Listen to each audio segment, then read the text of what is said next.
Introduction. Once upon a time, in the magical land of Equestria, there came an era when the ideals of friendship gave way to greed, selfishness, paranoia, and a jealous reaping of dwindling space and natural resources. Lands took up arms against their neighbors. The end of the world occurred much as we had predicted. The world was plunged into an abyss of balefire and dark magic. The details are trivial and pointless. The reasons, as always, purely our own. The world was nearly wiped clean of life. A great cleansing, a magical spark struck by pony hooves quickly raged out of control. Mega spells rained from the skies. Entire lands were swallowed in flames and fell beneath the boiling oceans. Pony kind was almost extinguished, their spirits becoming part of the ambient radiation that blanketed the lands. A quiet darkness fell across the world.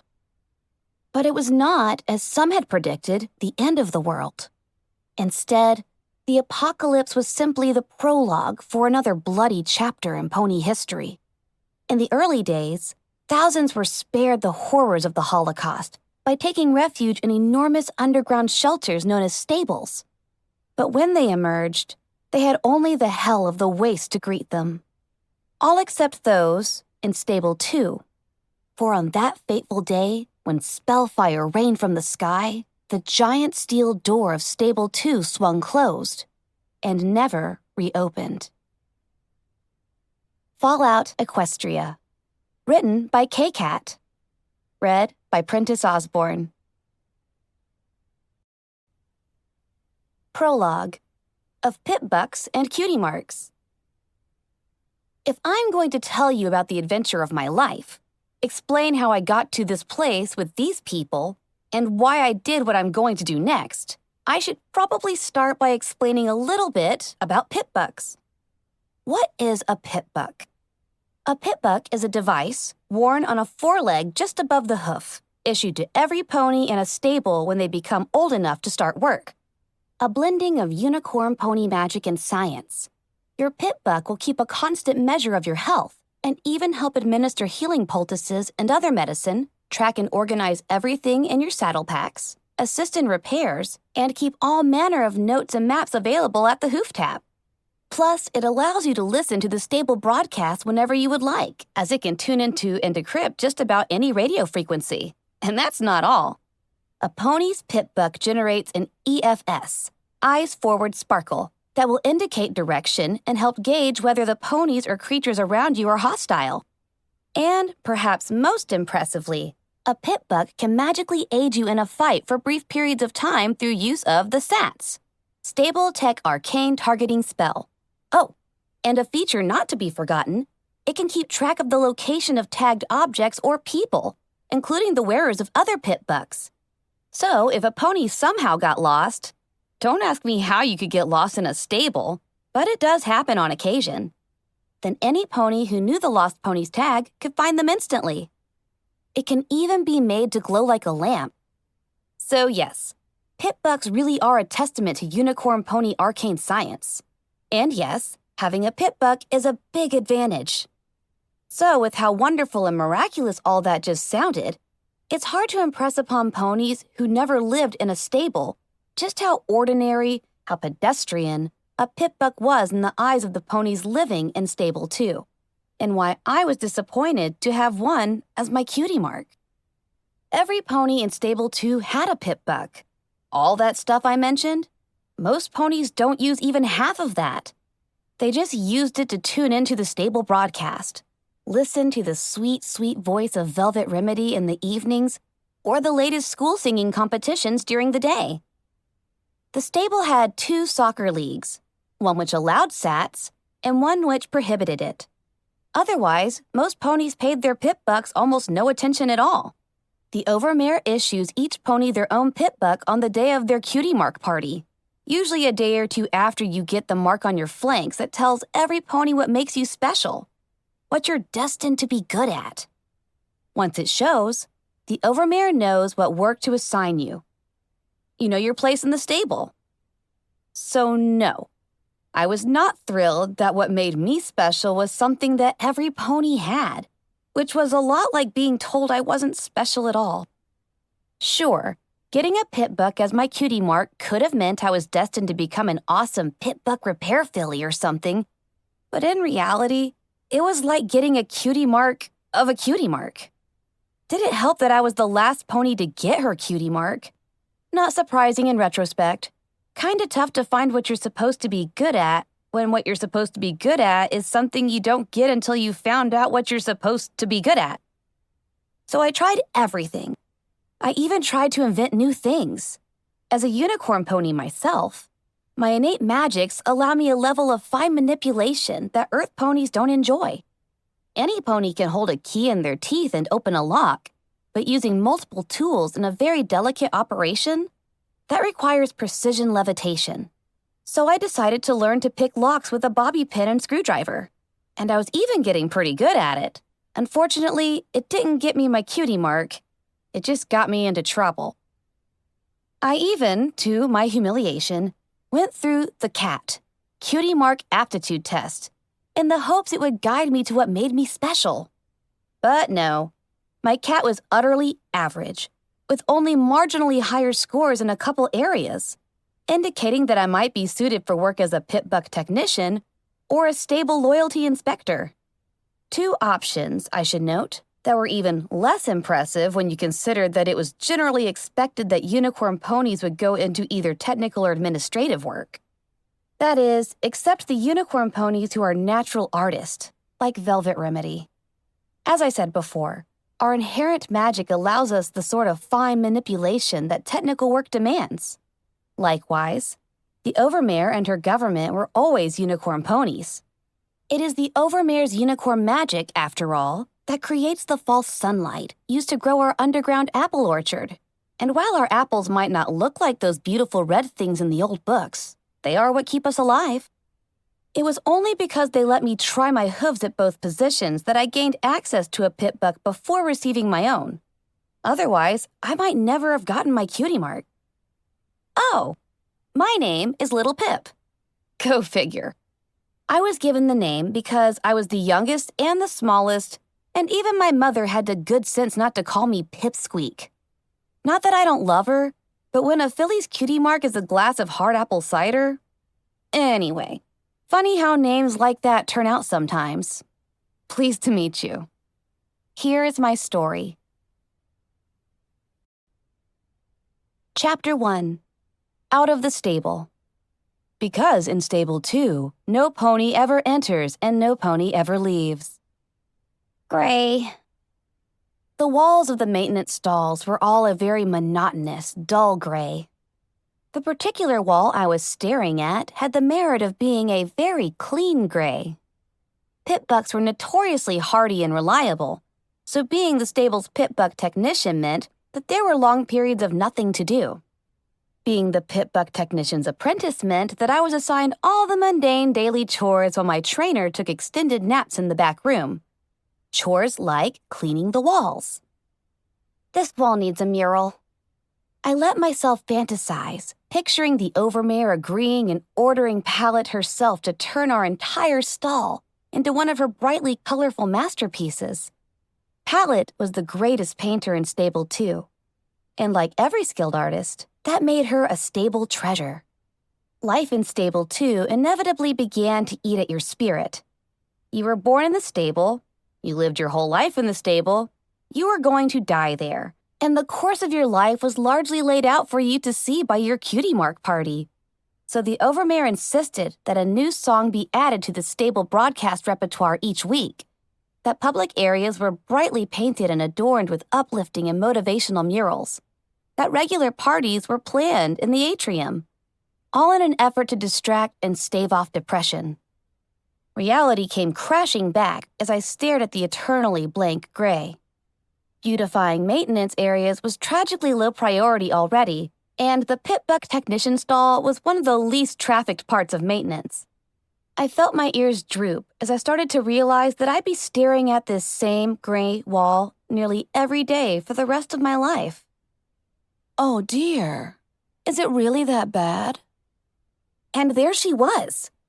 Velvet Remedy, the gorgeous, charcoal-coated unicorn with streaks of color in her white mane, and with a voice as smooth as silk and rich as finest chocolate, was standing in the doorway of my stall. I felt immediately grateful that I had finished the cleaning, and simultaneously ashamed that the room was so beneath her. I couldn't believe she was standing there. I'd seen her on the stage above us at late parties. I listened to her songs incessantly, recording every new one on my PipBuck so I didn't have to wait to hear it again. I'll admit it now. I had a crush on Velvet Remedy for years. Me and at least 300 other ponies. My mother used to laugh at that. "Little Pip," she would say, chortling with her friends. "Velvet Remedy's barn door doesn't swing that way." It took me a couple years to understand what my mother had meant by that. And it took me several seconds to process that Velvet Remedy had just asked me something. "What?" Wonderful response, Little Pip. So elegant. I wanted to dig my way through the concrete floor and pull the chunks over the top of me. She smiled sweetly. She smiled at me. And in that amazing voice, "You looked so heartbroken when I came in. Is there anything I can do?" Velvet Remedy offered to help me. I was shocked back to my senses. Velvet Remedy must have some reason to be down here, some PipBuck reason. It wasn't like she would just go wandering around maintenance after all. Looking around, I realized that I was the only pony on duty. My teacher was, as usual, asleep in his office. "Oh, no, it was nothing." I tried to regain composure. "How may I be of assistance?" Velvet Remedy's expression was both compassionate and unconvinced, but she lifted a forehoof, raising her PipBuck to my gaze. A more elegant model than mine, with her initials in cutie mark, a beautiful bird with wings outstretched and beak open in song, embellishing it tastefully. "I hate to be a bother, but it's begun to chafe. Could you replace the padding?" "Oh, absolutely!" I was already levitating the special keys used to unlock a PipBuck from a pony's foreleg. As an apprentice PipBuck technician, I had all manner of special precision tools in the pockets of my utility barding. "I'll have it done right quick." The PipBuck came off with a click. Velvet Remedy chuckled hesitantly, lowering her hoof. "Oh no, that's all right. Take your time. I'm going to put some salve on this leg back in my room and rest up for the afternoon." That's right. Velvet Remedy was performing at the Stable 2 Saloon tomorrow night. I would have to polish it up, make it worthy of being worn above her hoof. If I spent all night on it, I could give it a full tune-up, have it running as smoothly as the day she got it, and still have it back to her before the show. "All right. I'll have it back to you by this time tomorrow. You won't be disappointed, I promise." She smiled at me again, and all the gray in the world couldn't darken my day. "Thank you." And then she turned to go. I watched as her cutie mark disappeared around the doorway, then she was gone. The next day, I was whistling one of Velvet Remedy's songs as I walked down the hall toward her room. Her PipBuck was hovering along beside me in a field of magical levitation, freshly padded with the best lining I could find, looking shiny and new. I was tired from a long night of work, but in high spirits. Velvet Remedy was going to be so happy with my work. Turning the corner, I was startled out of my reverie by the mass of ponies gathered outside Velvet Remedy's room. Damn! I was going to have to battle my way through hoofprint seekers and paparazzi. Levitating the PipBuck higher, I started to shove my way into the crowd. "She's gone!" "How could she leave?" The hushed voices and panicked whinnies around me grew alarming. Why would she abandon us? Gone? Velvet Remedy was gone? And then the words that stopped me cold. "I didn't think the stable door even could open." She had gone outside? "Don't worry, every pony," boomed the voice of the overmare from somewhere in the crowd. "I have the tag of each and every pony in the stable. I will personally send out a rescue party. We'll have our Velvet back by the end of the day. Worry not." I felt I was drowning in cold, wet cement. My gaze slowly moved up towards the PipBuck floating above me. I lowered my head, slowly trying to back out of the crowd, curling the floating pitbuck close. When the overmare brought up Velvet Remedy's tag, it would lead every pony not to Velvet, but to her pitbuck sitting in the maintenance. With a thump, I backed into some pony, startling me enough that the levitation field evaporated in a poof, and the clean and shiny pitbuck clattered to the floor. Turning, I found myself eye to eye with the overmare. She didn't speak, her gaze turning to the pitbuck on the ground, Velvet Remedy's initials and cutie mark clearly visible. "What is this?" The overmare spoke slowly, dangerously. All eyes turned to me. I could feel every pair of eyes. Nobody spoke. The silence bore down like a lead blanket. My mouth went dry. I couldn't find my voice. I didn't need to. I could feel the wave of loathing. Dozens of Velvet Remedy fan ponies, and I was the pony holding the reason why their idol was lost to them. The overmare's voice was low and surprisingly gentle. "Take it and go to your room. Swiftly." She didn't need to tell me twice.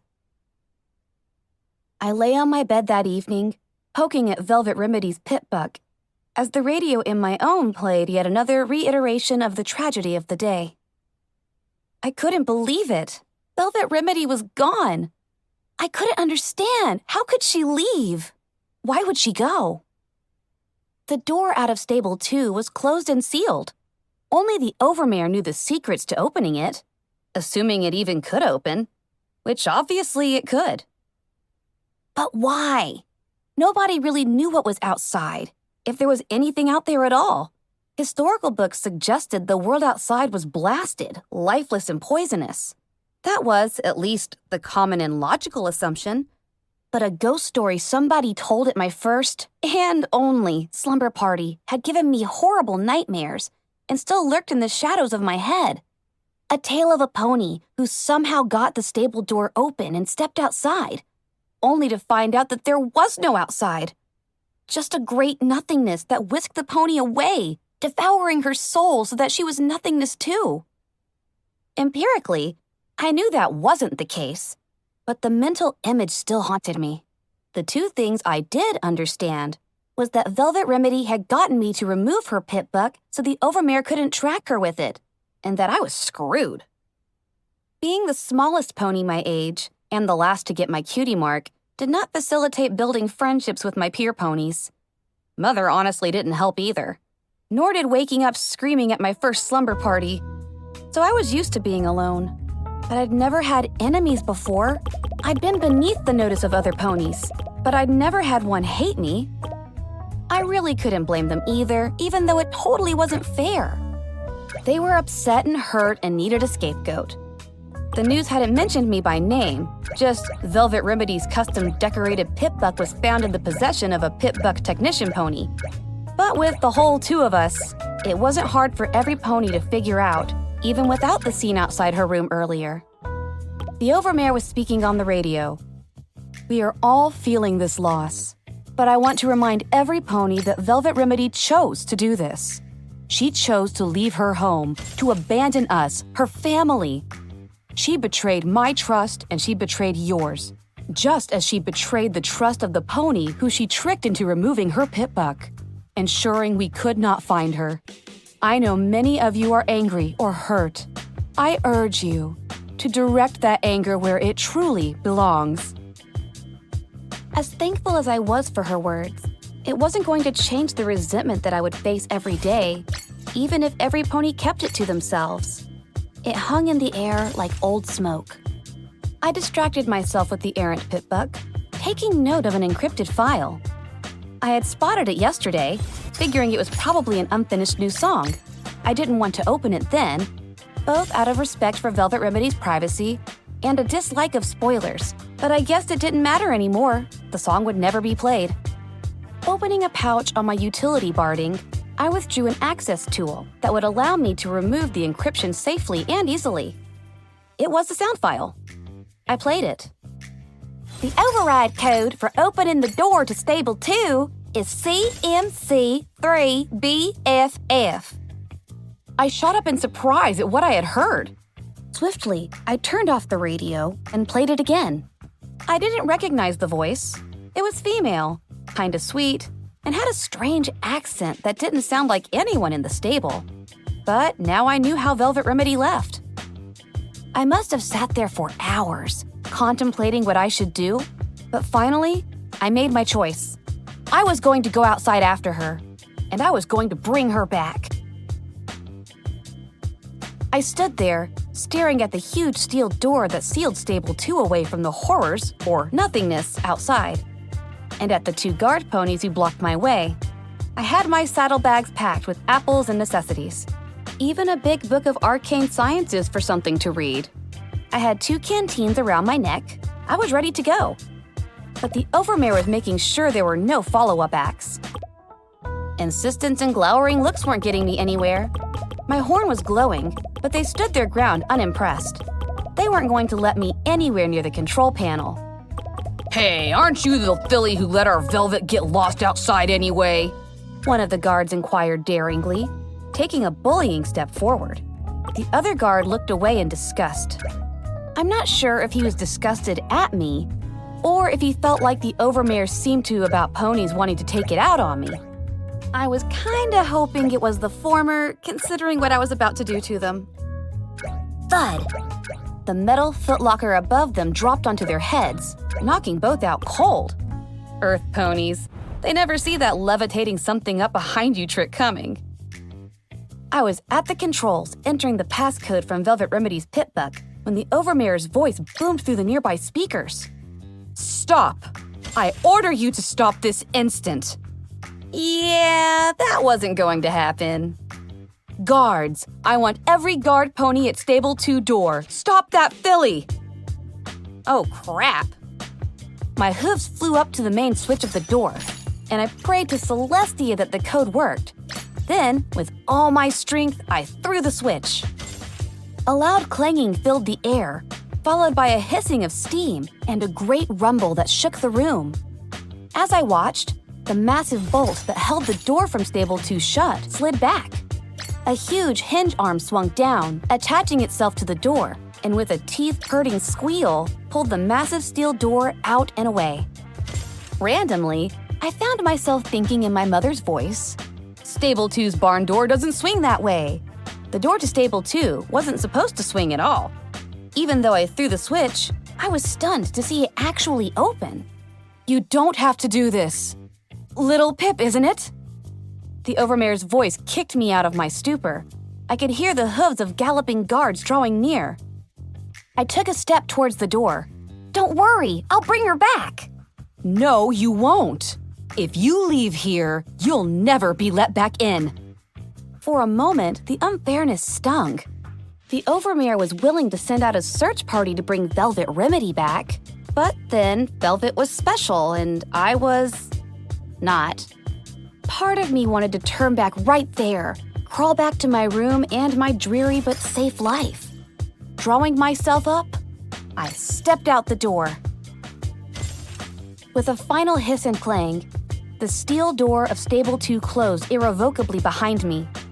I don't know what I expected to find just beyond the door, but it certainly wasn't this long, dark hallway that smelled of rotting timbers and sepulchral air. I was no longer in the stable, but I wasn't outside yet either. I was in limbo. I turned on my Pitbuck's light and recoiled with a gasp at the skeletons of long-dead ponies which littered the hall. The outside of the stable door was marred, from where ponies had slammed on it until their hooves cracked and shattered, trying to get in. Moving forward quickly, I discovered that the hallway opened into an old room with stairs leading up to a horizontal door with a shattered lock. The entrance from the outside world into Stable 2 had been cleverly disguised as the door to a humble apple cellar. And by disguised, I meant that the person who built it had been building an apple cellar. Taking a deep breath, I trotted up the stairs, swung open the cellar door, and stepped outside. Footnote: level up. New perk: Chochez la Philly. Plus 10% damage to the same sex and unique dialogue options with certain ponies. Chapter 2: Equestrian Wasteland. What world do you live in? Out here in the real world, blood flows, little pony. Blood flows. Nothingness. My first several seconds outside were a heart-bursting eternity of hoof-pounding terror. The story had been right. All that was outside was a great black nothingness. It surrounded me, suffocating. If I had been able to draw breath, I would have screamed. And then my eyes started to adjust to the darkness. I began to calm, gasping, feeling weak, and not just a little foolish. In my defense, I had never experienced night before. Not really. Sure, I'd always turned off the lights before curling into bed, but that darkness was small, confined to my little room. And there was always the glow from under the door. The hall lights of Stable 2 were eternal. This was different. A cool air, quite unlike anything within the stable, tickled my coat and chilled my skin beneath. It bore smells that were dank and rotting, dusty and alien. I could hear the sounds of night insects, creaking of wood, and far-off sloshing. But I was struck more by what I couldn't hear. The constant low hum of the stable's generators and the ever-present high whine of the lights were gone. So powerful in their absence that I first mistook the outside as silent. I could feel dirt and broken stone beneath my hooves, so unlike the smooth and sterile floors I had trotted all my life. And though I could not see much or far, I could see further than I had ever seen before, and there were no walls to mark the end of the room. I was staring into a horizontal abyss that stretched out from me in every direction. An entirely new panic began to form within me.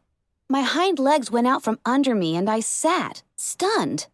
I turned my gaze to the ground, breathing deeply, thanking it not only for holding me up, but for being a visual endpoint. Then I made the mistake of looking up into the sky, and the absolute endless upness of it sent my head spinning and my stomach lurching. Great masses of clouds rolled over most of the sky. But there were gaps through which soft light poured, and through those I could see the up went on forever. Insanely, I thought of the clouds as a great net made to catch me if I fell from the earth into the yawning gulf above. But if I slipped through the holes, I would just fall up forever. I clenched my eyes shut and tried to keep from vomiting. The fear and queasiness was intense, but passing. Once my faculties returned, I began to notice those things that had escaped me in my initial panic. The surrounding terrain was becoming evident. The world around me did not stretch out evenly. The ground heaved and rolled, hills creeping toward mountains. The earth was punctured by the upthrusting black fingers of long-dead trees. Along distant hilltops, I could see the swaying, leaf-shrouded branches of healthier woods. But the living trees near Stable 2 were few, scattered, and sickly. Second, I noticed that my pitbuck was flashing with a host of alerts. The map maker was already beginning to do its work on my new and unfamiliar surroundings, and to my surprise, had already pulled a label from the ether: Sweet Apple Acres. Turning around to get my bearings, my eyes were drawn to the large, hollowed husk of what I assumed had once been a magnificent house. Now it creaked and swayed in the breeze as if threatening to collapse. Looking to my pitbuck again, I noticed that it was picking up several radio transmissions. The radio broadcast from Stable 2 was dark, but news stations had taken its place. My heart leapt, for it was the first indication that there might be pony life out here after all. I nudged my pitbuck to start playing the first station on the list. Still sealed up. There's no way inside. My son, he ate one of the apples from those damned apple trees up near the stable, and now he's terribly sick. Too sick to move. We've holed up in the cistern near the old memorial. We're running out of food and medical supplies. Please, if any pony hears this, help us. Message repeats. Hello? Is there any pony out there? Please, we need help. I was bringing my family to the stable up near Sweet Apple Acres when we were attacked by raiders. Only my son and I survived. We made it to the stable, but it's still sealed up. There's no way inside. My son, he ate one of the apples from those damned apple trees up near the stable. And now he's terribly sick, too sick to move. We've holed up in the cistern near the old memorial. We're running out of food and medical supplies. Please, if any pony hears this, help us. Message repeats. Hello. A voice was filled with terrible resignation, as if the pony had already given up hope and was just going through the motions. Shaken, I turned it off. I didn't think I could bear to hear it again. That is when I noticed the soft ticking from my pit buck. Checking it over, I discovered that its radiation detector, a feature I had never known to be used, had self-activated. The cute little rainbow dial had always been planted firmly in the green. It was still there, but edging discreetly towards the yellow. I couldn't just stand here beside what had long ago been the door to a simple apple cellar for the rest of my life.